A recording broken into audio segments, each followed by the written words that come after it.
Good morning, good afternoon and good evening. This is Ram Bishnoi and you're watching Geography Group. हमारा class 10th SST सामाजिक विज्ञान का genius batch चल रहा है जिसमें हम सिंगल एपिसोड में एक कंप्लीट चैप्टर को डिस्कस करते हैं।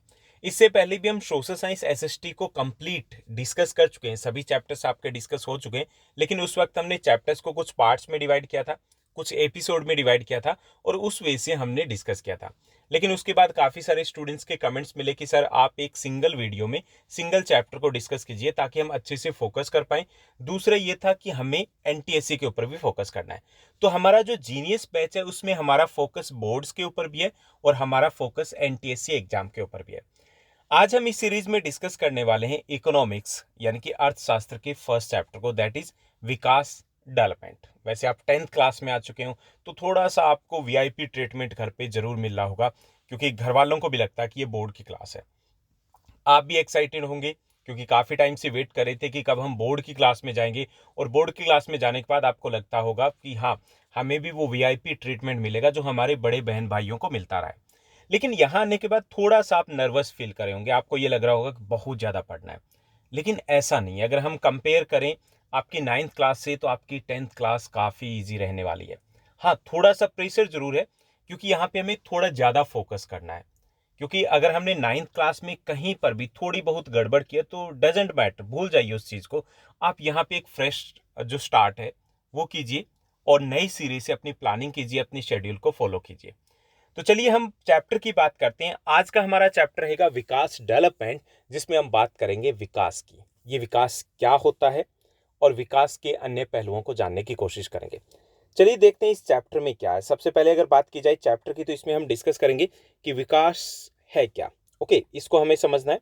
विकास की विशेषताएं क्या है उसकी हम बात करेंगे विकास का मापन कैसे होता है, यानी जब हम कहते हैं कि ये देश विकसित है, ये देश अविकसित है, ये देश विकासशील है, इंडिया के बारे में कहा जाता है, तो ये कैसे कंपेयर किया जाता है, इनकम है या और कौन से क्राइटेरिया जिसके बेस पर हम विकास की गणना या तुलना करते हैं हम अलग अलग देशों की या लोगों की। ओके, और साथ ही साथ हम जो अलग अलग कंट्रीज हैं उनको कंपेयर करेंगे और साथ ही साथ बात करने वाले हैं किसको कंपेयर कौन करता है, कौन सा क्राइटेरिया रहता है, और लास्ट में हम बात करेंगे सस्टेनेबल डेवलपमेंट की यानी सतत पोषणीय विकास की।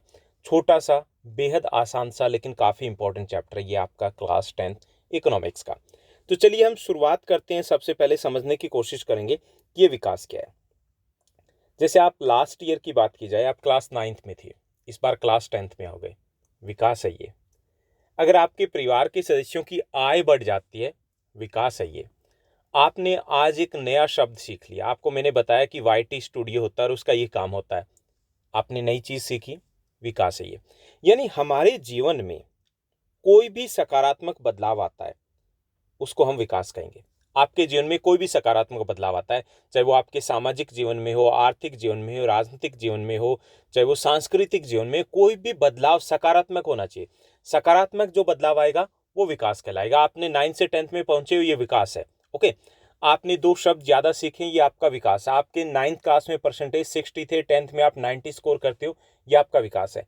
आपके परिवार की आय बढ़ी है, ये आपका विकास है। ओके, सकारात्मक जो भी बदलाव आएगा, जो भी पॉजिटिव चेंज होगा, उसे हम विकास कहेंगे। तो जनरली तौर पे हम यहां पर बात करेंगे आर्थिक विकास की। तो लोगों के जीवन सत्र में सुधार के साथ साथ अर्थव्यवस्था का विकास, जैसे स्वास्थ्य, शिक्षा, अगर इन चीजों में सुधार होता है तो हम कहते हैं कि ये देश का विकास हो रहा है। जैसे देश के लोगों को ज्यादा रोजगार मिल रहा है, उनकी आय में वृद्धि हो रही है। आय में वृद्धि हो रही है इसका मतलब उनका जीवन सत्र भी सुधरेगा ना, पैसा अगर आया तो। स्वास्थ्य, शिक्षा की सुविधाएं अगर बैठ रहे तो हम कहेंगे कि इसको विकास है। ओके, यानी कि हम साधारण शब्दों में, अगर विकास से आप क्या समझते हैं, अगर ये आपका 1 मार्क्स का क्वेश्चन बनता है तो हम साधारण शब्दों में, अपने शब्दों में लिख सकते हैं कि लोगों के जीवन में होने वाला सकारात्मक बदलाव है वो विकास कहलाता है। ओके, फिर हम एग्जाम्पल दे देंगे, जैसे कि शिक्षा की सुविधाओं में अगर बढ़ोतरी होती है, जैसे किसी व्यक्ति की या परिवार की आय बढ़ती है, तो ये विकास है। ओके, विकास एक व्यापक शब्द है। आमतौर पे बात की जाए तो इसमें बहुत सारी चीजें शामिल होती है, जैसे प्रति व्यक्ति आय में अगर बढ़ोतरी हो रही है, प्रति व्यक्ति, हर व्यक्ति की अगर इनकम बढ़ रही है किसी भी देश में तो विकास हो रहा है। लोगों के अगर जीवन सत्र में सुधार हो रहा है, यानी कि उनका लिविंग स्टैंडर्ड है वो बेटर हो रहा है, तो हम कहेंगे विकास है। जैसे हम लास्ट 20 ईयर्स की बात की जाए तो इंडिया में लास्ट 20 ईयर्स हम 1995 के आसपास से लेते हैं, तो उस वक्त घरों में साइकिल हुआ करती थी। पूरे गांव में, अगर गांव की बात की जाए तो 1 या 2 टीवी हुआ करते थे। जो मोटरसाइकिल की बात करते हैं हम, तो ये तो एक लग्जरी चीज़ हुआ करती थी उस वक्त। सेल फोन होता ही नहीं था, लैंडलाइन फ़ोन होते थे, वो भी कहीं गांव में, मोहल्ले में, कॉलोनी में किसी एक के पास होते थे। शहरों में ये चीज़ें थी लेकिन ये भी उतनी ज़्यादा नहीं थी। अब हर किसी के पास है, यानी कि हमारा जीवन सत्र है, लिविंग स्टैंडर्ड है, वो इम्प्रूव हुआ है। तो ये क्या है? ये विकास है। विकास में शामिल होता है, अगर गरीबी में कमी होती है, निर्धनता में कमी होती है, तो ये भी विकास है, क्योंकि निर्धनता में कमी मतलब जो जीवन सत्र है वो सुधरेगा। निर्धनता में कमी तभी होगी ना जब आय बढ़ेगी। ओके, इसी तरीके से अशिक्षा में अगर कमी हो रही है, यानी कि साक्षरता दर बढ़ रही है, तो भी लोगों का सोच का लेवल बढ़ रहा है, उनका जीवन सत्र बढ़ेगा, वो ज़्यादा बेहतर तरीके से काम कर पाएंगे, तो ये भी विकास है। ऐसे अपराध में अगर कमी हो रही है, ओके, और संपत्ति में अगर बढ़ोतरी हो रही है, तो ये विकास कहलाएगा। ओके, तो आप सिंपल तरीके से लिख सकते हो कि अगर विकास क्या है, तो लोगों के जीवन में होने वाले सकारात्मक बदलाव को विकास कहते हैं। उसके बाद आप एग्जाम्पल दे सकते हो, जैसे कि शिक्षा की सुविधा में अगर बढ़ोतरी हो रही है तो ये विकास है। अगर गरीबी में कमी आ रही है तो ये विकास है। अगर लोगों का जीवन सत्र सुधरा है तो ये विकास है। ओके, तो पहली चीज हमने समझ ली कि विकास होता क्या है। अब अगर बात की जाए कि विकास की विशेषता क्या होती है, हालांकि ये विकास जैसा हमने आसानी से समझा एक लाइन में, उतना आसान नहीं है। विकास की जो परिभाषा या विशेषता की बात की जाए तो अलग अलग लोगों के लिए अलग अलग है। ये कि एक इंपॉर्टेंट क्वेश्चन आपका बनेगा बोर्ड एग्जाम के अकॉर्डिंग, कि विकास की कुछ विशेषताएं होती है। जैसे विकास के लिए सबसे बड़ी बात है कि अलग अलग लोगों के विकास के अलग अलग लक्ष्य होते हैं। इसलिए जो विकास को लेकर के अगर विशेषता की बात की जाए या डेफिनेशन की बात की जाए, तो हर व्यक्ति के लिए विकास का लक्ष्य अलग अलग होता है। तो इसकी पहली विशेषता जो होती है विकास की, वो ये होती है कि विभिन्न व्यक्तियों के लिए विकास के लक्ष्य अलग अलग हो सकते हैं। अब जैसे आप जो स्टूडेंट्स हो सकता है किसी के लिए विकास का लक्ष्य हो कि उसे टॉप करना है। अगली बार किसी स्टूडेंट ने 93% लिए थे 9th क्लास में, इस बार वो 94 लेके आता है, लेकिन वो टॉप नहीं करता। उसका लक्ष्य था टॉप करना, टॉप नहीं करता, लेकिन उसके मार्क्स 93 की बजाय 94 आए, तो उसे लगेगा कि मेरे लिए विकास नहीं है। ऐसे विकास के लक्ष्य एक गांव में जो व्यक्ति रह रहा है और एक शहर में व्यक्ति रह रहा है उसके लिए अलग अलग हो सकते हैं। विकास के लक्ष्य सेम नहीं होंगे। ये हमारी परिस्थितियों के ऊपर निर्भर करता है। जैसे कि अगर कोई गांव में है, कोई मजदूर है, तो उसके लिए विकास का लक्ष्य ये हो सकता है कि उसकी जो मजदूरी है उसमें बढ़ोतरी हो। जो शहर में है उसके लिए विकास का लक्ष्य हो सकता है कि उसकी सैलरी में उसको प्रमोशन मिले। उसके लिए ये विकास का लक्ष्य हो सकता है कि उसके आसपास से मेट्रो, उसको घर से निकलना होता है, उसके बाद वो ऑटो लेता है, ऑटो लेने के बाद वो मेट्रो में जाता है, तो उसके लिए विकास का लक्ष्य ये हो सकता है उसके घर के पास से मेट्रो जाए। हो सकता है ना। तो हर व्यक्ति के लिए विकास के लक्ष्य अलग अलग होते हैं। अब किसी मजदूर का, किसी स्टूडेंट का, किसी बिजनेसमैन का, हर किसी के लिए विकास के लक्ष्य अलग अलग होते हैं। तो पहली जो विशेषता होती है कि हर व्यक्ति के लिए विकास के लक्ष्य अलग अलग हो सकते हैं। जैसे यहाँ पे मैंने एग्जाम्पल दिया कि एक अमीर व्यक्ति और एक गरीब व्यक्ति के लिए विकास के लक्ष्य कभी भी एक समान नहीं हो सकते। जो अमीर व्यक्ति है वो कुछ सुख सुविधाओं के बारे में सोचेगा, गरीब व्यक्ति पहले पेट के बारे में सोचेगा। तो ये पहली विशेषता होती है कि विकास के लक्ष्य हर व्यक्ति के लिए अलग अलग होते हैं। दूसरी जो इसकी विशेषता होती है विकास की, कि हो सकता है कि जो एक व्यक्ति के लिए विकास हो वो दूसरे के लिए ना भी हो। ऐसा भी हो सकता है, यानी कि एक व्यक्ति के लिए जो विकास है दूसरे के लिए विनाश भी हो सकता है। जैसे किसी नए हाईवे का निर्माण हो रहा है, ओके, हाईवे बनाया जा रहा है, और हाईवे के लिए, रोड बनाने के लिए जिस किसान की जमीन को छीन लिया गया है, तो उसके लिए विकास नहीं है। लेकिन जिन लोगों को वो हाईवे है उससे फायदा मिलेगा, जैसे कि जो बिजनेसमैन है या जो डेली ट्रेवल करने वाले, उनके लिए विकास हो सकता है। ओके, जैसे डैम का आप एग्जांपल दे सकते हो यहाँ पे कि बांध बनाया गया।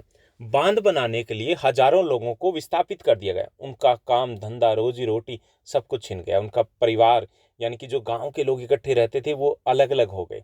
अब दोबारा धंधा जमेगा कि नहीं जमेगा कोई गारंटी वारंटी नहीं है।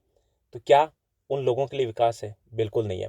जबकि जिनको वो वहां से बांध बनने के बाद जिस शहर की बात करें उस शहर में पानी की सप्लाई मिलेगी, उनको बिजली मिलने वाली है, उद्योगों को बिजली मिलने वाली है, उनके लिए विकास है। तो दूसरी जो विशेषता होती है, पहली विशेषता क्या की थी कि विकास के लक्ष्य हर व्यक्ति के लिए अलग अलग होते हैं क्योंकि हर व्यक्ति की परिस्थितियां अलग अलग होती है। दूसरे ये कि एक व्यक्ति के लिए विकास हो वो जरूरी नहीं कि दूसरे के लिए भी विकास हो, दूसरे के लिए विनाश भी हो सकता है। ओके, ये दूसरी विशेषता होती है। तीसरी जो विशेषता होती है कि विकास में जो आय है वो विकास का सबसे महत्वपूर्ण घटक होता है। लेकिन आय के साथ साथ लोग समान उपचार यानी कि समान व्यवहार, अच्छा स्वास्थ्य, शांति, साक्षरता ये भी चाहते हैं। यानी कि तीसरा जो लक्ष्य होता है कि जो विशेषता होती है विकास की, कि विकास का कोई एक लक्ष्य नहीं होता। विकास के लिए लोग मिश्रित लक्ष्यों को देखते हैं।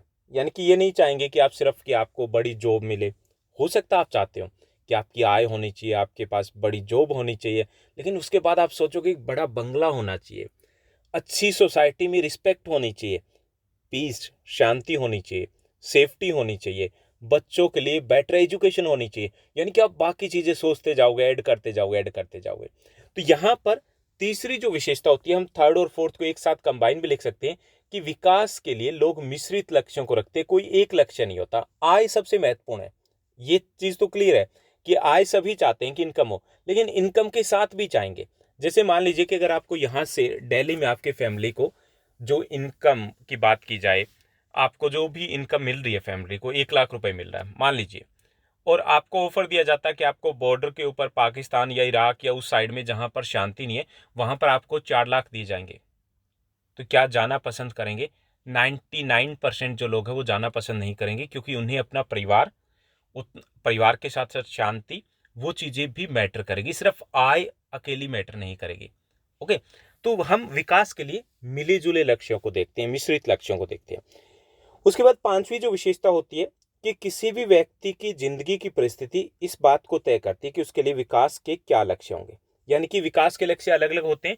ये क्यों होते हैं? क्योंकि हर व्यक्ति की परिस्थितियां अलग अलग होती है। ओके, इसीलिए जो विकास के लक्ष्य कई बार टकराने वाले भी हो सकते हैं। जैसे पंजाब का कोई किसान है तो वो चाहता है कि उसको मजदूर सस्ते में मिले, और मजदूर चाहता है कि उसको मजदूरी ज्यादा मिले, तो ये टकराने वाले भी हो सकते हैं। ओके, तो 5 विशेषताओं की हमने बात की। पहली जो विशेषता होती है विकास की, कि हर व्यक्ति के लिए विकास के लक्ष्य अलग अलग होते हैं, क्योंकि उनकी परिस्थिति अलग अलग है। ओके, दूसरी विशेषता हमने की कि एक व्यक्ति के लिए विकास है वो दूसरे व्यक्ति के लिए विकास हो जरूरी नहीं होता, विनाश भी हो सकता है। इसमें आप बांध का एग्जाम्पल दे सकते हो, डैम का एग्जाम्पल दे सकते हो। तीसरा, कि आय विकास का सबसे महत्वपूर्ण लक्ष्य है। चौथा, लोग विकास के लिए मिश्रित लक्ष्य रखते हैं, यानी कि अकेला आय नहीं होता, उसके अलावा और भी बहुत कुछ वो चाहते हैं। पांचवा, कि विकास के लक्ष्य क्या होंगे ये हमारी परिस्थितियों के ऊपर डिपेंड करता है। जैसे हमने एग्जाम्पल लिया था, वही एग्जाम्पल आप लिख सकते हो कि जो गांव में कोई व्यक्ति रह रहा है तो वो कभी भी नहीं सोचेगा कि उसके आसपास मेट्रो आए, उसका लक्ष्य नहीं हो सकता। उसके लिए कि एक रोड अगर जा रहा है, शहर से कनेक्ट हो रहा है, दैट्स ओके। अगर दिन में 4 बार कोई बस आ रही है, दैट्स ओके। ओके, लेकिन जो शहर का व्यक्ति है, दिल्ली में कोई रह रहा है, तो वो विकास के लक्ष्य में ये शामिल कर सकता है कि नहीं, मेरे घर के पास से मेट्रो होनी चाहिए, क्योंकि उसकी परिस्थिति अलग है। ओके, और विकास के जो लक्ष्य होते हैं वो आपस में टकराने वाले भी हो सकते हैं। जैसे हम पंजाब के किसान और मजदूर का एग्जाम्पल दे सकते हैं कि मजदूर चाहता है मजदूरी बढ़े और किसान चाहता है मजदूरी कम हो। तो ये विकास के लक्ष्य, ये हमारा सबसे इंपॉर्टेंट क्वेश्चन बनेगा कि विकास क्या है और विकास की विशेषताएं क्या है, विकास कैसा हमें दिखता है। उसके बाद आगे बढ़ेंगे, थोड़ा सा और जानने की कोशिश करेंगे कि विकास में आय के अलावा, विकास की अगर हम बात करें तो विकास में आय के अलावा यानी कि इनकम के अलावा और कौन कौन से लक्ष्य होते हैं। जो लोग इच्छा करते हैं कि वे नियमित रूप से काम, जो मजदूरी करते हैं नियमित रूप से वो मजदूरी चाहते हैं। इसी तरीके से कुछ जो मजदूर, मान लीजिए कि चाहे वो मजदूरी है, चाहे वो किसान खेती कर रहा है, चाहे कोई बिजनेसमैन है, वो ये चाहते हैं कि उनकी आय में बढ़ोतरी हो। ओके, यानी कि हर कोई चाहता है, नॉर्मल सी बात है कि बेहतर आय सभी चाहते हैं। लोग दूसरों के साथ साथ इस आय के अलावा भी और लक्ष्य होते हैं। यानी कि एक चीज तो हम पहले ही पढ़ चुके हैं कि हर लोगों का, सभी लोगों का एक लक्ष्य तो ये होता है सबसे महत्वपूर्ण कि आय में बढ़ोतरी हो। लेकिन आय के साथ साथ और भी लक्ष्य होते हैं, जैसे कि वो चाहते हैं समान व्यवहार किया जाए, अगर उनके साथ ट्रीटमेंट अच्छा नहीं है। कई बार आपने देखा होगा कि एक व्यक्ति यहाँ से जॉब छोड़ दिया है, दूसरी जगह चला जाएगा, चाहे उसको जॉब पैसा कम मिलता हो, क्योंकि उसके लिए सेल्फ रिस्पेक्ट भी मैटर करती है। समान व्यवहार भी हम चाहते हैं, हम चाहते हैं स्वतंत्रता हो, हम चाहते हैं सुरक्षा हो परिवार की हमारी, हम चाहते हैं कि समाज में हमारे साथ एक समान इक्वल ट्रीटमेंट किया जाए। तो ये विकास के अन्य लक्ष्य होते हैं आय के अलावा। यानी कि इन चीज़ों की भी तलाश में हम रहते हैं कि विकास में हम इन चीज़ों को भी काउंट करेंगे। अगर हमारी आय बढ़ रही है लेकिन हमें एक समान व्यवहार नहीं किया जा रहा, हमारे पास आज़ादी नहीं है, तो हम इसको विकास नहीं कहेंगे। कुछ मामलों में ये अधिक आय या अधिक खपत से महत्वपूर्ण हो सकते हैं। कुछ मामलों में ये भी हो सकता है जो आय है जो हमारी, उससे भी ज़्यादा महत्वपूर्ण हो सकते हैं। जैसे जो भौतिक वस्तुएं उससे ज़्यादा महत्वपूर्ण है, क्योंकि हमें जीने के लिए हो सकता है आय कम में गुजारा हो जाए, हो सकता है छोटे मकान में गुजारा हो जाए, लेकिन हमारे लिए अपने परिवार की सुरक्षा वो ज़्यादा महत्वपूर्ण है। हमारे लिए परिवार ज़्यादा महत्वपूर्ण है। अब यहाँ से देखिए कि काफ़ी सारे लोग हैं वो पलायन कर गए हैं, वापस बिहार में चले गए हैं, यूपी में चले गए हैं, दिल्ली की बात की जाए, मुंबई की बात की जाए, गाँव में चले गए हैं। इनकम उनकी कम होगी, लेकिन परिवार सुरक्षित है, वो ज़्यादा खुश हैं, उनके लिए वो विकास है। तो विकास के लिए आय महत्वपूर्ण साधन होता है, लेकिन ये जो कई बार ज़्यादा महत्वपूर्ण होते हैं, क्योंकि जीवन के लिए कई बार ऐसा होता है कि ये जो लक्ष्य होते हैं वो आय से कहीं ज़्यादा महत्वपूर्ण है। धन या भौतिक चीज़ें हैं, इसको कोई भी इसके साथ खरीद सकता है, लेकिन हमारा जो जीवन है वो केवल पैसे के ऊपर डिपेंड नहीं करता। जीवन की गुणवत्ता, हमारी खुशियाँ, वो डिपेंड करती है उन चीज़ों के ऊपर भी जिनको मापा नहीं जा सकता। और जिनको मापा नहीं जा सकता वो चीज़ें भी उतनी ही मायने रखती है। यानी कि जिनकी हमने ऊपर बात की थी, स्वतंत्रता, समानता, सुरक्षा, शिक्षा, स्वास्थ्य। अब यहाँ देखिए स्वास्थ्य की बात आ रही है, तो कोविड-19 के कारण स्वास्थ्य कितना महत्वपूर्ण है, आज से ज़्यादा इम्पोर्टेंट है ये। अगर हम स्वस्थ हैं, इस वर्ष में, इन 2 वर्षों में हमने बहुत बड़ी बाजी मार ली है। ओके, तो जिन वस्तुओं को मापा नहीं जा सकता वो भी महत्वपूर्ण होती है विकास में। ओके, इसलिए हम ये निष्कर्ष निकाल सकते हैं कि विकास के लिए लोग हैं वो मिश्रित लक्ष्यों को देखते हैं। ओके, तो आय है वो शामिल है, लेकिन आय के अलावा वो बाकी लक्ष्यों की तरफ भी देखते हैं। तो यहाँ पर हमने थोड़ा सा, क्योंकि आपकी बुक में काफ़ी लंबा चौड़ा दिया है, तो हमने इसको समराइज किया है कि विकास के अलावा और कौन कौन से लक्ष्य हो सकते हैं। चलिए हम थोड़ा सा और ईजी इसको कर देते हैं कि अगर ये आपका क्वेश्चन पूछा जाता है तो आप इसको आसानी से लिख पाओगे कि विकास के क्या क्या लक्ष्य हो सकते हैं। आय है, आय के अलावा जो लक्ष्य होते हैं हमारे वो होते हैं स्वास्थ्य, शिक्षा, स्वतंत्रता, समानता, सुरक्षा, दूसरों का सम्मान, यानी कि सम्मान व्यवहार यहाँ पर आ गया, और स्वच्छ पर्यावरण। ये सभी विकास के अन्य लक्ष्य होते हैं, किसके साथ, प्लस जो हमारी इनकम होती है। तो यहाँ तक हमने एक छोटा सा टॉपिक अभी तक समझा कि विकास है क्या, विकास की विशेषता क्या है, और विकास में आय के अलावा और कौन कौन से लक्ष्य हो सकते हैं। ठीक है, इनमें से आप कॉमन से कुछ भी लक्ष्य लिख दोगे, दैट्स इनफ, काफ़ी रहेगा। अब हम थोड़ा सा और देखते हैं, विकास की गणना की बात करते हैं। हमने अभी बात की विकास, इसमें विकास की गणना के साथ साथ हमें थोड़ा सा पहले ये भी समझना है कि ये राष्ट्रीय विकास क्या होता है। अभी तक हमने बात की थी हमारे विकास की। हमारे विकास की मतलब कि किसी भी व्यक्ति के जीवन में कोई भी सकारात्मक बदलाव आता है तो उसको हम बोलते हैं विकास। और विकास के लक्ष्य हर व्यक्ति के लिए अलग अलग होते हैं। अब बात आती है राष्ट्रीय विकास की कि ये राष्ट्रीय विकास क्या हमारे विकास से अलग होता है। चलिए इसको देखते हैं। जैसे हर व्यक्ति के लिए विकास के लक्ष्य अलग अलग होते हैं, ऐसे ही अगर हम पूछें कि देश के विकास के लक्ष्य क्या होने चाहिए, अगर मैं आपसे पूछूं तो आप यही कहोगे कि ये होना चाहिए हमारे देश में, किसी को लगेगा कि ये होना चाहिए। तो ऐसे ही हमारे भी देश के विकास के संबंध में जो धारणाएं हैं वो विरोधी हो सकती है, अलग अलग हो सकती है, क्योंकि हमारी अपनी अपनी सोच है ना।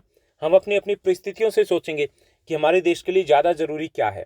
हो सकता है कुछ लोग सोचे कि बुलेट ट्रेन ज़्यादा ज़रूरी है, कुछ लोग ये सोचे कि नहीं हमारे लिए स्वास्थ्य ज़्यादा ज़रूरी है, कुछ लोग ये सोचे कि सुरक्षा ज़्यादा ज़रूरी है, कुछ लोगों का लक्ष्य शिक्षा भी हो सकता है। ओके, तो पहली चीज़ ये कि अगर हम जनरली लोगों से पूछा जाए कि राष्ट्रीय विकास के लक्ष्य क्या होने चाहिए, तो वो हर किसी के आंसर जो होंगे वो अलग अलग होंगे, क्योंकि जब हमारे आपस में ही विचार नहीं मिलते हमारे विकास से रिलेटेड भी, तो देश के विकास की बात करेंगे तब भी हम अलग तरीके से सोचने वाले हैं। राष्ट्रीय विकास है क्या, चलिए हम उसको समझ लेते हैं। यानी कि राष्ट्र में होने वाला जो भी सकारात्मक बदलाव है वो राष्ट्रीय विकास होगा। यानी कि थोड़ा सा बदलना हमें, जो डेफिनेशन ऊपर ऊपर हमने की है। तो राष्ट्रीय विकास का अर्थ है सभी के लिए आगे बढ़ने के विकल्पों में वृद्धि। सभी लोगों के लिए अगर बेहतर विकल्प बढ़ते हैं, बेहतर विकल्प है वो पैदा होते हैं, जैसे उनके जीवन सत्र में सुधार होता है, आर्थिक विकास होता है, तो वो राष्ट्रीय विकास है। तो राष्ट्रीय विकास की डेफिनेशन अगर हमें लिखनी हो कि राष्ट्रीय विकास क्या है, तो राष्ट्र में रहने वाले लोगों के जीवन में होने वाले सकारात्मक जो भी बदलाव है उसको हम विकास कहेंगे। जैसे कि आय में बढ़ोतरी होना, स्वास्थ्य सुविधा में बढ़ोतरी होना, सुरक्षा में बढ़ोतरी होना, गरीबी में कमी होना, तो राष्ट्रीय विकास हो जाएगी। यानी कि विकास और राष्ट्रीय विकास एक ही चीज़ है। ये राष्ट्र के लिए, वो हम व्यक्तिगत की बात कर रहे थे। राष्ट्रीय विकास से तात्पर्य कि राष्ट्र की अपने नागरिकों के जीवन सत्र में सुधार किया जाए। अब सुधार करने की क्षमता वो राष्ट्रीय विकास है। सुधार कैसे होगा, आय बढ़ेगी तब होगा, स्वास्थ्य सुविधाएं बढ़ेगी, सुरक्षा बढ़ेगा, गरीबी कम होगी, बेरोजगारी कम होगी, तब ही तो सुधार होगा ना। तो ये हमारे राष्ट्रीय विकास के लक्ष्य होंगे और इसे हम राष्ट्रीय विकास कहेंगे। यानी कि जब देश के नागरिकों के जीवन सत्र में सुधार होता है, देश के नागरिकों के जीवन में सकारात्मक बदलाव आता है तो वो राष्ट्रीय विकास है। तो राष्ट्रीय विकास में क्या क्या शामिल होगा? आय में बढ़ोतरी होना, लोगों के जीवन सत्र में बढ़ोतरी होना, स्वास्थ्य सुविधा में बढ़ोतरी होना, शिक्षा के सत्र में बढ़ोतरी होना, बेरोजगारी में कमी होना और गरीबी में कमी होना, अपराधों में कमी होना। एक लंबी लिस्ट आप बना सकते हो। तो आपको क्रेम नहीं करना, रट्टा नहीं लगाना है, आप जनरल तरीके से सोचिए और उसके एग्जाम्पल देते जाइए, आपका राष्ट्रीय विकास हो जाएगा। ओके, तो इसमें जो जीवन सत्र है, इसमें मुख्य तत्व क्या है? जीवन सत्र है कि नागरिकों का जीवन सत्र है उसमें सुधार होना चाहिए, हमारा जो लिविंग स्टैंडर्ड है उसमें सुधार होना चाहिए। और उसमें सुधार के लिए वो बाकी सारी चीज़ें आ जाएगी, जैसे हमारी प्रति व्यक्ति आय है उसमें बढ़ोतरी होनी चाहिए, हमारी जो सकल घरेलू उत्पाद है यानी कि देश का जो सकल घरेलू उत्पाद है उसमें बढ़ोतरी होनी चाहिए। इसकी बात हम नेक्स्ट चैप्टर में डिटेल में भी करने वाले हैं। इसके साथ साथ साक्षरता दर है, स्वास्थ्य सुविधाएं हैं, तो वो सारी चीज़ें जो हम बार बार रिपीट करें कि वो सारी चीज़ें विकास में आ जाती है। ठीक है, तो राष्ट्रीय विकास मतलब जब देश के नागरिकों के जीवन सत्र में सुधार होता है तो उसे हम राष्ट्रीय विकास कहते हैं। या जब देश में कोई भी सकारात्मक बदलाव आता है तो उसे हम राष्ट्रीय विकास कहेंगे। राष्ट्रीय विकास में बाकी सारी चीज़ें इंक्लूड हो जाएगी, प्रति व्यक्ति आय, जीवन सत्र में सुधार, स्वास्थ्य सुविधाएं, शिक्षा में सुधार, गरीबी में कमी, बेरोजगारी में कमी, बस हो गया। तो ये राष्ट्रीय विकास था। अब यहाँ तक हमने एक ही चीज़ को बार बार घुमा करके बात की, विकास विकास विकास। अब हालांकि विकास की अगर बात की जाए कि अगर हम दो देशों की या दो राज्यों की तुलना करनी हो तो तुलना कैसे करेंगे? जैसे हम कई बार सुनते हैं, आप भी सुनते हो कि America is a developed country है, अमेरिका एक विकसित देश है, यूके जर्मनी विकसित देश है, जापान विकसित देश है। हमारी बात आती है तो हम कहते हैं कि हम विकासशील देश है। विकासशील और विकसित देश एक और टर्म होती है अविकसित देश। अफ्रीका के ज़्यादातर देश अविकसित है। तो ये किस हिसाब से कह सकते हैं हम कि ये विकसित है, ये विकासशील है, ये अविकसित है? तो इसकी तुलना कौन करता है, कैसे करता है, ये इस चैप्टर का एक और इम्पोर्टेंट हमारा टॉपिक बनेगा। तो हम जो दो देशों की अगर तुलना करते हैं या दो राज्यों की तुलना करते हैं तो मोटे तौर पे दो आधार होते हैं।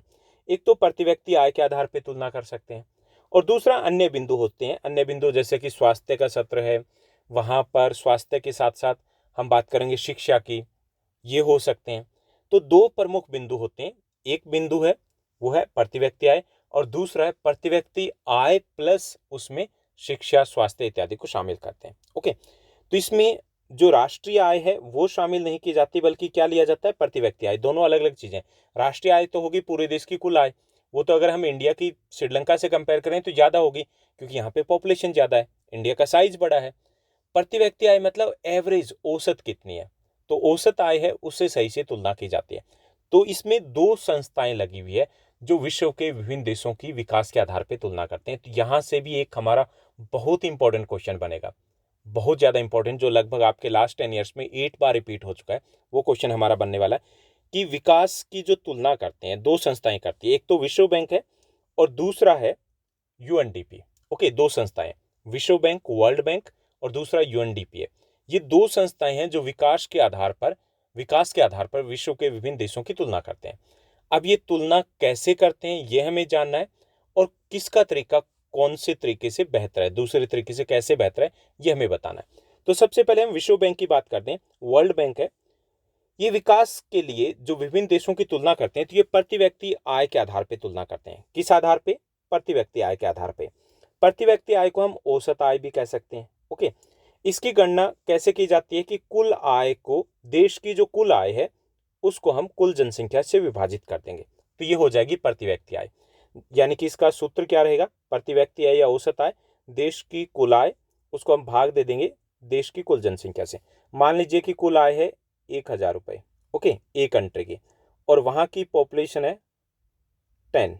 ओके, हमने सपोज किया तो कितनी हो जाएगी? 100 रुपीज़ पर पर्सन आय हो गई ना, ये प्रति व्यक्ति आय होगी। तो ऐसे हम एक एग्जाम्पल दे करके भी लिख सकते हैं कि विश्व बैंक है, विश्व के विभिन्न देशों की तुलना कैसे करते हैं, या फिर ऐसे भी पूछा जा सकता है प्रति व्यक्ति आय से आप क्या समझते हो, इसकी गणना कैसे की जाती है। ओके, तो ये तरीका अपनाता है विश्व बैंक, वो प्रति व्यक्ति आय या फिर औसत आय के आधार पर विश्व के विभिन्न देशों की तुलना करते हैं। अब इस फॉर्मूले से वो क्या निकाल लेता है? सभी देशों की आय निकाल लेते हैं, उसके बाद कंपेयर कर लेते हैं। जैसे मान लीजिए कि सपोज कीजिए हमारी प्रति व्यक्ति आय है वो 5,000 रुपीज़ है, कंट्री जो बी है पाकिस्तान की, उसकी प्रति व्यक्ति आय है 4,000 रुपीज़ है, तीसरे की 3,000 है, तो हमने कंपेयर कर लिया ना, तो इस तरीके से कंपेयर किया जाता है, तुलना किया जाता है और इसी आधार पर निश्चित किया जाता है कि कौन सा देश विकसित है, कौन सा अविकसित है और कौन सा विकासशील है। ओके, तो ये किसका क्राइटेरिया है? ये विश्व बैंक का क्राइटेरिया। लेकिन इसकी कुछ कमियां, जैसे इसकी जो सबसे बड़ी कमी बताते हैं कि ये एक संकीर्ण विचारधारा है, संकीर्ण अवधारणा है, संकीर्ण तरीका है। संकीर्ण तरीका क्यों है? क्योंकि इसमें केवल और केवल आय पे जोर दिया जाता है। अब वहाँ पे समानता है या नहीं, वहाँ पे शिक्षा की सुविधा है या नहीं, वहाँ पे स्वास्थ्य है या नहीं, सुरक्षा है या नहीं, उस चीज़ से कोई लेना देना नहीं है इनको सिर्फ मतलब है आय से। इसमें क्या किया जाता है विश्व बैंक की इस जो अवधारणा में, ये जो तरीका इसमें विश्व के सभी देशों को 3 श्रेणियों में बांटा जाता है। अमीर देश यानी कि अधिक उच्च आय वाले देश, मध्यम आय वाले देश और कम आय वाले यानी कि निर्धन देश, ऐसे 3 समूह में बांटा जाता है। तो ये है किसका तरीका? विश्व बैंक का तरीका। ओके, अब इसमें से कई बार पूछ भी लिया जाता है, आपका एक क्वेश्चन ऐसे बनता है कि विश्व बैंक है, विश्व के विभिन्न देशों की तुलना कैसे करता है, इस विधि के कुछ गुण तथा अवगुण बताइए, गुण तथा कमियां बताइए। यानी कि हमें बताना है कि इसके गुण क्या है। तो इस विधि के जो हमने देखा कि प्रति व्यक्ति आय के आधार पर तुलना की जाती है, इसके कुछ गुण भी है। गुण या मेरिट्स की बात की जाए तो पहला ये कि गणना करना आसान है, भाई कोई भी कर देगा। यानी कि टोटल इनकम है उसको हमें डिवाइड करना है टोटल पॉपुलेशन से, क्लियर, कोई भी कर दे ना, इजी है। तो गणना करना बड़ा आसान है, इस विधि की सबसे बड़ी जो मेरिट है। दूसरा जो गुण है, इसको समझना आसान है। अब किसी अनपढ़ व्यक्ति को बता दिया जाए कि एक व्यक्ति की इनकम है, उसके पास 100 रुपये, दूसरे के पास 90 रुपये, तीसरे के पास 150 रुपये, तो भाई बताओ किसके पास ज़्यादा रुपए है? बता देगा ना कोई भी। तुलना करना, समझना, दोनों चीज़ें आसान है। यानी कि समझना आसान है, किसी को भी हम आसानी से समझा सकते हैं, और तुलना करना भी आसान हो जाता है। हम कंपेयर कर सकते हैं, अगर 100 देशों की भी इनकम हमें दे दी गई तो हम आसानी से फाइंड आउट कर सकते हैं, जिसकी ज़्यादा है प्रति व्यक्ति आय, उसके मतलब जीवन सत्र बेहतर होगा, आय है उससे जीवन सत्र जुड़ा हुआ है, अंदाजा लगा सकते हैं। ओके, तो यहाँ पर 3 इसके गुण होते हैं। पहला ये कि इस विधि से जो प्रति व्यक्ति आय की विधि है, इसमें गणना करना आसान है, easy to calculate, easy to understand यानी कि समझना आसान है, इजी टू कंपेयर यानी कि तुलना करना आसान है। तो ये तीनों गुण हो गए इसके। इस विधि की कुछ कमियां भी है। कमियां क्या है कि इसमें पहला ये कि इसमें केवल किसके ऊपर जोर दिया जाता है? इसमें केवल आर्थिक पहलू उसके ऊपर जोर दिया जाता है, आर्थिक पहलू के ऊपर। इसमें शांति, स्वास्थ्य, पर्यावरण, शिक्षा, दीर्घायु, जीवन प्रत्याशा, इन सभी की अनदेखी की जाती है, यानी कि इनको इग्नोर किया जाता है। किसके ऊपर जोर है? सिर्फ और सिर्फ प्रति व्यक्ति आय है उसके ऊपर जोर दिया जाता है। ओके, दूसरा ये कि इस विधि से आय के वितरण के बारे में जानकारी नहीं होती। जैसे औसत आय है हमें पता चलती है, मान लीजिए 5 व्यक्तियों की औसत आय है वो 10,000 रुपीज है। ओके, क्योंकि उनकी टोटल आय थी 50,000 रुपये, क्लियर, 50,000 थी, 5 से डिवाइड कर दिया गया, मान लीजिए उस देश में 5 थे, 10,000 आ गई उनकी एवरेज। लेकिन बाद में पता चला कि एक व्यक्ति की, एक ही पर्सन है, उसकी 48,000 है और बाकी की 500 रुपीज़ है। तो ऐसा पता नहीं चलता, इसमें केवल औसत आय का पता चलता है, ये नहीं पता चलता कि हर व्यक्ति की आय कितनी है, असमानताएं कितनी है। तो यहाँ पर गड़बड़ होती है। ओके, तो 2 कमियां इसकी। पहले ये कि इसमें केवल औसत आय के ऊपर जोर दिया जाता है, शांति, सुरक्षा, स्वास्थ्य, शिक्षा, इन सभी चीज़ों को इग्नोर कर दिया जाता है, यानी कि इनको शामिल नहीं किया गया विकास में। दूसरा ये कि इसमें केवल औसत आय का ही पता चलता है, ये आय आम लोगों में कैसे बंटी हुई इसके बारे में कोई जानकारी नहीं मिलती। ओके, तो ये विश्व बैंक का तरीका हो गया। उसके बाद जो दूसरी संस्था है जो तुलना करती है विश्व के विभिन्न देशों की, वो करती है यूएनडीपी। उससे पहले हम एक और चीज़ देख लेते हैं। यहाँ पर देखिए, जो विश्व बैंक तुलना करता है, हालांकि ये आपके सिलेबस का एनसीईआरटी का हिस्सा नहीं, लेकिन हमें समझने में थोड़ा सा हेल्प मिलेगा। यहाँ पर ये तुलना की गई विश्व के विभिन्न देशों की, किसके आधार पर तुलना की गई? ये तुलना की गई है इनकम के आधार पर। यहाँ जो ग्रीन कंट्री आपको दिखाई दे रही है ग्रीन शेड में, वो है हाई इनकम कंट्री। ये हाई इनकम कंट्रीज है, कनाडा, यूके, यूरोपियन कंट्रीज है, वेस्टर्न यूरोपियन कंट्रीज है, Australia, New Zealand, okay, Japan, south Korea. उसके बाद ये जो यहाँ पर ग्रे शेड में दिया गया, ये है अपर मिडिल इनकम कंट्रीज की, इनकी कंडीशन भी ठीक है। Okay, Brazil, Argentina, Chile, Mexico, और यहाँ पर ये अरेबियन कंट्रीज भी आ जाएंगे, ये, और यूरोप के जो वेस्टर्न ईस्टर्न पार्ट है। ओके, उसके बाद ये आ जाएंगे lower middle income country. Lower middle income countries है Russia, China, Mongolia, Tajikistan etcetera, इसमें आ गए। और ये कंट्रीज आ गए जहाँ की इनकम काफ़ी कम है, इंडिया भी इसमें इंक्लूड है, हमारे नेबरिंग कंट्रीज इसमें आ जाते हैं मोस्टली। तो ऐसे करता है विश्व बैंक। आय और आय के बाद उनको उसी बेस के ऊपर कुछ ग्रुप्स में डिवाइड कर दिया जाता है। क्लियर। अब हम बात करते हैं यूएनडीपी के क्राइटेरिया की, कि यूएनडीपी है वो कैसे विश्व के विभिन्न देशों की तुलना करता है। तो यूएनडीपी है विश्व के विभिन्न देशों को मापने के लिए एचडीआई का प्रयोग करता है। एचडीआई ये आपका 1 मार्क्स में इंपॉर्टेंट क्वेश्चन बनता है। ह्यूमन डेवलपमेंट इंडेक्स, इसको हिंदी में कह सकते हैं मानव विकास सूचकांक का प्रयोग करता है। ओके, एक सूचकांक देता है वो कि उसका कितनी उसकी रैंकिंग है इंडेक्स में, एचडीआई रैंकिंग क्या है, और उस बेस पर तुलना की जाती है।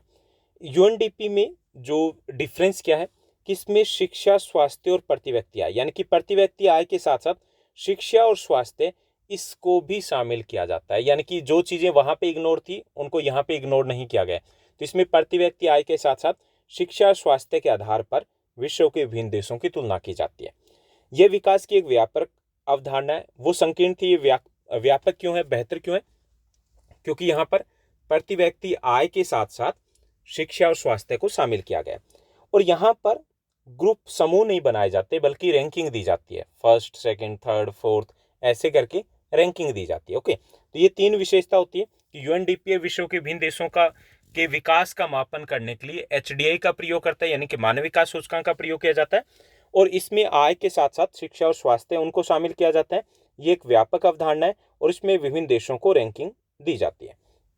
अब यहाँ पर इस चैप्टर के मोस्ट इंपॉर्टेंट क्वेश्चंस में से एक क्वेश्चन बनता है, वो ये बनता है कि विश्व के विभिन्न देशों की तुलना कैसे की जाती है, या फिर विश्व बैंक और यूएनडीपी कैसे करते हैं, किसका तरीका ज़्यादा बेहतर है और क्यों।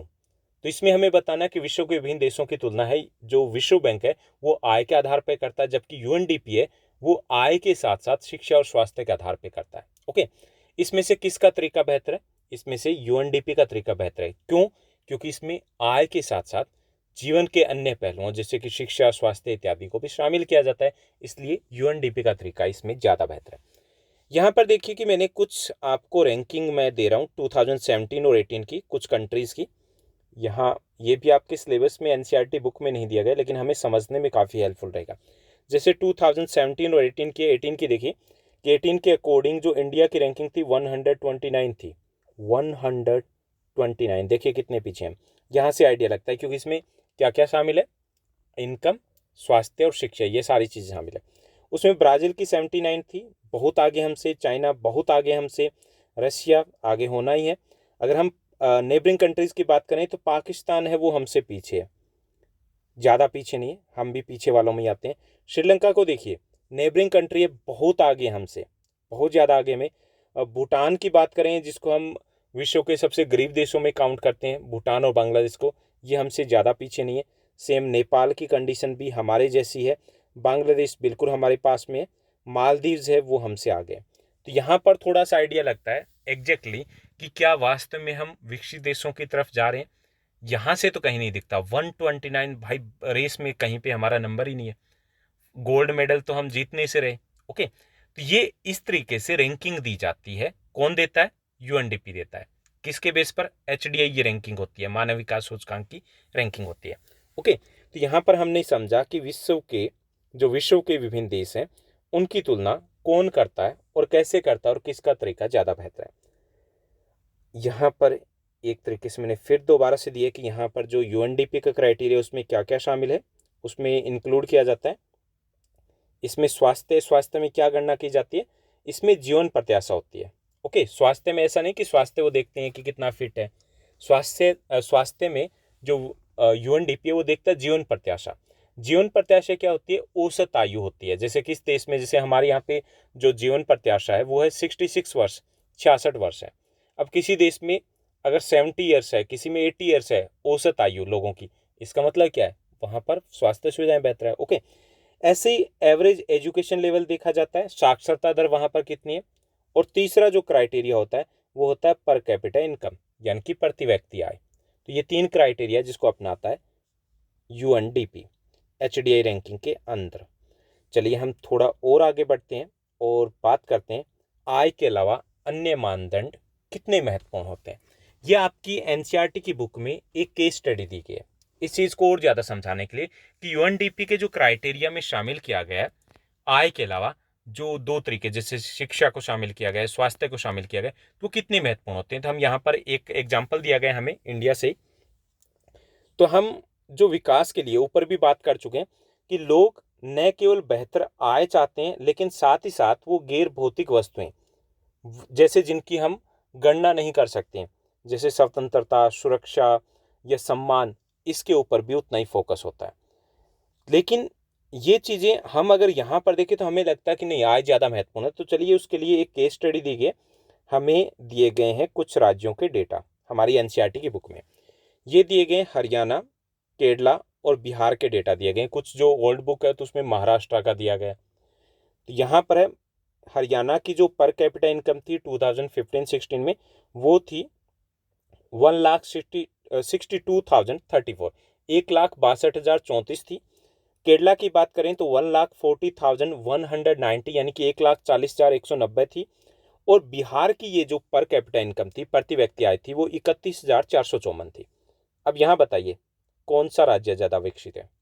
प्रति व्यक्ति आय के आधार पर देखें तो क्लियर है कि हरियाणा है वो ज़्यादा विकसित है। हमें यही लगेगा कि प्रति व्यक्ति आय के आधार पे हम देखें, विश्व बैंक के चश्मे से अगर हम देखें तो हमें लगेगा कि हरियाणा वो बेहतर कंडीशन में। लेकिन चलिए हम थोड़ा सा और डेटा देखते हैं। अब हम देखते हैं दूसरे चश्मे से, और ये चश्मा है किसका, यूएनडीपी का। यहाँ पर कुछ और डेटा मैं आपको देता हूँ। ये जो डेटा कौन कौन से दिए गए, स्टेट्स दिए गए, 3 सेम स्टेट है। डेटा दिए गए, इन्फेंट मोर्टलिटी रेट यहाँ पर दिया गया। इन्फेंट मोर्टलिटी रेट मतलब शिशु मृत्यु दर है, 1,000 के पीछे दी गई 2016 में। यानी कि शिशु मृत्यु दर क्या होती है कि वो बच्चे जो जन्म लेने के बाद 1 वर्ष के अंदर जिनकी मृत्यु हो जाती है, ओके, तो वो 1,000 के पीछे गणना की जाती है। तो इससे भी स्वास्थ्य सत्र के बारे में पता चलता है। जहां पर जो शिशु मृत्यु दर ज़्यादा है, इसका मतलब वहाँ स्वास्थ्य सुविधाएं बेहतर नहीं है। दूसरा यहाँ पर दिए गए साक्षरता दर, और तीसरा यहाँ पर दिया गया नेट अटेंडेंस रेशो, ये भी 100 में होता है। यानी कि 14 से 15 वर्ष के कितने बच्चे हैं वो स्कूल जा रहे हैं और कितने स्कूल नहीं जा रहे हैं। ओके, ये 3 चीजें यहाँ पर दी गई है। तो इससे हम देखते हैं प्रति व्यक्ति आय में तो हमने गणना कर ली कि हरियाणा वो बेटर पोजीशन में। यहाँ पर देखिए, यहाँ पर दिया गया हरियाणा में जो इन्फेंट मोर्टलिटी रेट है यानी शिशु मृत्यु दर है वो 33 प्रति 1,000 है। यानी कि 1,000 बच्चे जन्म लेते हैं, उसमें से 33 बच्चे 33 जो बच्चे हैं वो अपना पहला बर्थडे सेलिब्रेट नहीं कर पाते, उनके पेरेंट्स, उससे पहले ही उनकी डेथ हो जाती है। दूसरा केरला का दिया गया, यहाँ पर शिशु मृत्यु दर 10 है, बिहार में 38 है। यानी कि यहाँ पर 38 पेरेंट्स ऐसे होते हैं जो अपने बच्चे का पहला बर्थडे सेलिब्रेट नहीं कर पाते। अब यहाँ पर देखिए, अगर किसी व्यक्ति से पूछा जाए कि आपको हरियाणा में रहना लेकिन रिस्क रहेगा, आप अपने बेटे का बेटी का पहला बर्थडे सेलिब्रेट कर पाओगे या नहीं कर पाओगे, कहाँ वो प्रेफरेंस देंगे? वो केरला को प्रेफरेंस देंगे, क्योंकि आज से ज़्यादा ज़रूरी उनके लिए उनका परिवार है, उनकी संतान है। बहुत खुशी होती है जब घर में कोई नया मेहमान आता है, बच्चा पैदा होता है। लेकिन 1 साल के बाद अगर वही बच्चा ना रहे तो कितना दुख होता है, चाहे इनकम कितनी ज़्यादा हो। तो यहाँ पर अगर हम देखें तो कौन सा राज्य ज़्यादा विकसित लग रहा है, जहाँ स्वास्थ्य सुविधाएं बेहतर है? यहाँ केरला हमें बेहतर लग रहा है। चलिए अब हम आगे बात करते हैं लिटरेसी रेट की। अब साक्षरता दर की बात की जाए तो साक्षरता दर में देखिए यहाँ पर थोड़ी सी गड़बड़ की गई। ये 76% है यहाँ पर, जो डेटा आपकी एनसीईआरटी से लिया गया, लेकिन यहाँ पर गड़बड़ की गई है। तो हरियाणा का जो डेटा देखें तो 2011 में जो साक्षरता दर थी वो 76% थी, 76% थी, जबकि केरला में 94% थी, बिहार में केवल 62% थी। कौन सा बेहतर है? अगेन केरला बेहतर है। केरला बेहतर है ना, यानी कि शिक्षा का सत्र है वहां पर बेहतर है। तीसरा, जो नेट अटेंडेंस रेशियो यानी कि बच्चे स्कूल जाते हैं, लेकिन 14 से 15 वर्ष की आयु की बात की जाए तो उसमें से कितने बच्चे स्कूल में, कितने बाहर चले जाते हैं? जैसे हरियाणा में 61% है जो स्टूडेंट्स है वो स्कूल में होते हैं, बाकी ड्रॉप आउट हो जाते हैं, पहले ही स्कूल से छोड़ जाते हैं, यानी कि आगे की तो एजुकेशन खत्म उनकी। केरला में 83% है, जबकि बिहार में 43% है। अब सोचिए कि अगर आप हरियाणा की बजाय बिहार में होते हो, क्या होता? अगर आप यहाँ पर होते, क्या हो सकता था? आप जो 18 का डिफरेंस है, यहाँ पर 40 का डिफरेंस है, हो सकता है उसमें आप शामिल होते। अगर आप शामिल होते तो आज ये चैप्टर नहीं करे होते, आप किसी गांव में हो रहे होते या फिर पशुओं की देखभाल करे होते। सोचिए आपका विकास वहीं पे रुक जाता। तो अब यहाँ पर देखिए कि इस बेस पे अगर हम देखें तो कौन सा राज्य विकसित है। आय के बाद हमने बात की तो हमने कहा कि नहीं, हरियाणा बेटर है। प्रति व्यक्ति आय देखिए। अब अगर हम इन चीज़ों को देखें, शिशु मृत्यु दर यानी कि स्वास्थ्य सुविधाएं देखें, यहाँ पे साक्षरता दर देखें, नेट अटेंडेंस रेशो देखें, तो केरल है वो बेहतर है। तो हम ये कहेंगे कि जो विश्व बैंक की तुलना में यूएनडीपी का क्राइटेरिया वो ज़्यादा बेहतर है, क्योंकि आय महत्वपूर्ण है लेकिन शिक्षा, स्वास्थ्य ये कहीं ज़्यादा महत्वपूर्ण है आय से।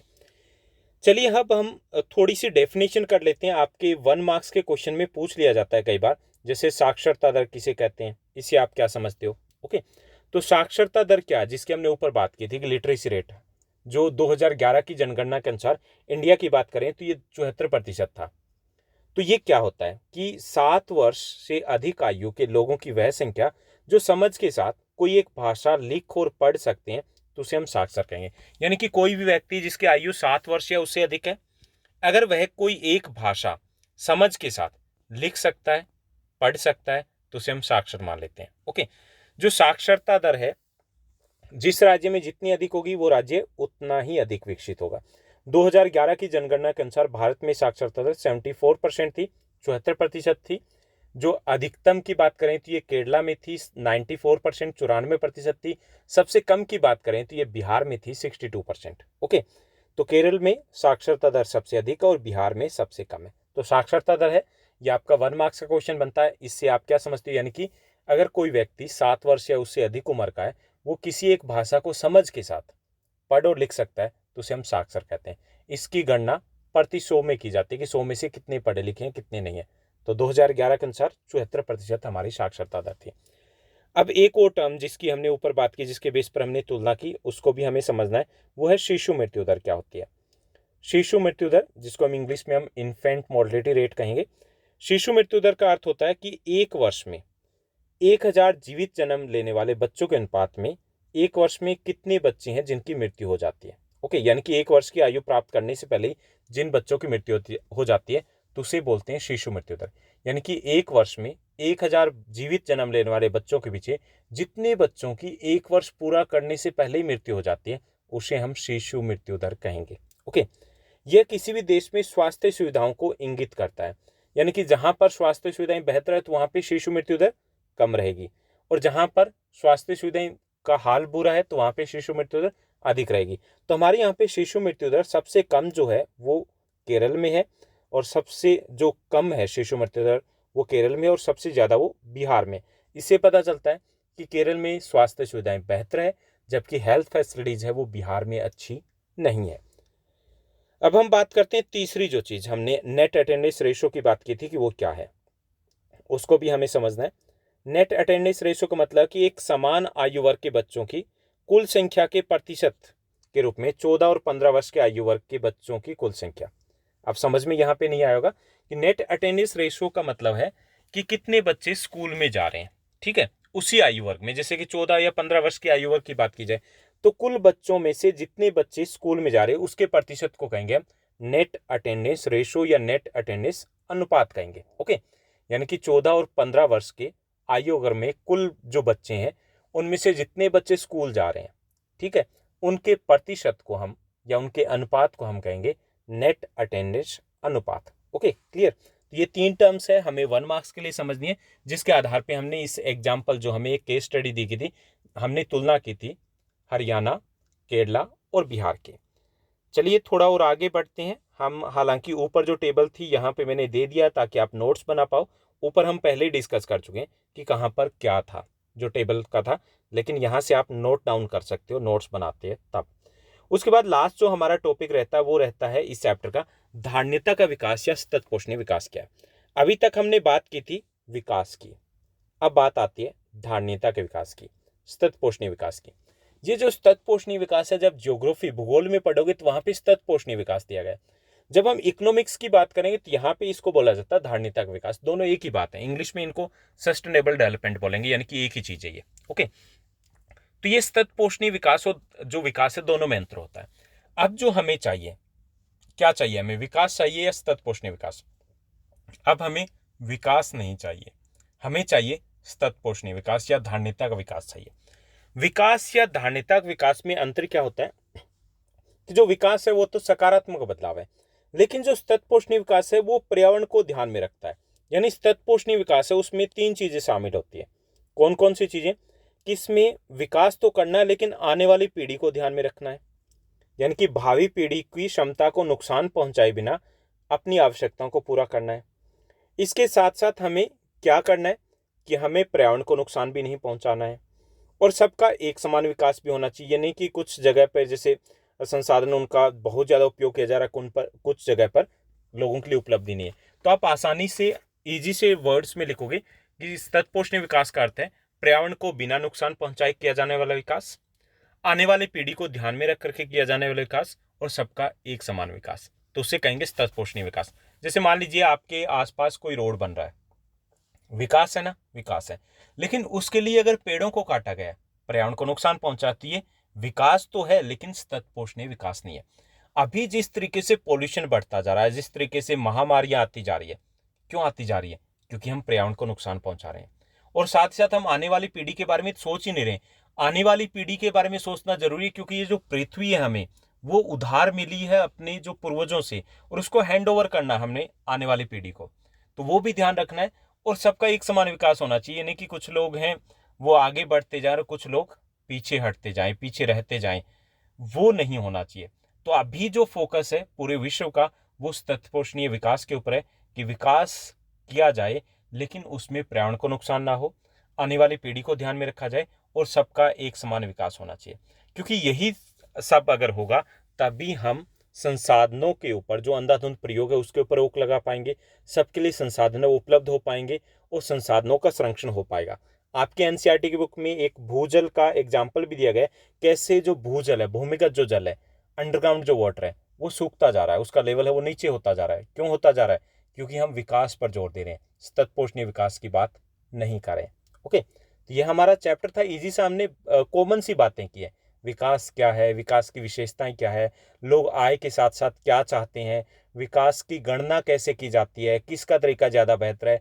फिर हमने एक केस स्टडी से समझा कि आय के अलावा जो स्वास्थ्य शिक्षा है वो ज़्यादा बेहतर है, और अंत में हमने बात की सतत पोषणीय विकास की।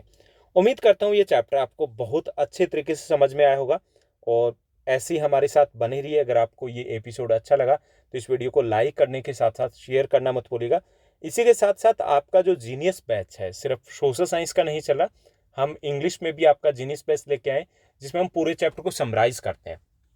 समराइज का मतलब ये नहीं कि कुछ समरी उठा करके दे दी, समराइज मतलब सारे इंपॉर्टेंट पॉइंट्स आपके साथ डिस्कस करते हैं, और उसके बाद आपके साथ डिस्कस करते हैं उस चैप्टर के जो मोस्ट इंपॉर्टेंट क्वेश्चन बनेंगे, जो आपके लास्ट 10 ईयर्स में बोर्ड एग्जाम में पूछे जा चुके हैं। तो अगर आपने इंग्लिश की जीनियस बैच को जो हमारी सीरीज है उसको नहीं देखा तो आप प्लेलिस्ट में जाइए, वहाँ से आप देखिए, या फिर आपको डिस्क्रिप्शन बॉक्स में इसका लिंक में मिल जाएगा। अगर आपको वो वीडियो भी अच्छा लगे तो कमेंट करने के साथ साथ शेयर करना मत भूलिएगा। आज के लिए बस इतना ही। Thank you, bye bye, have a nice day.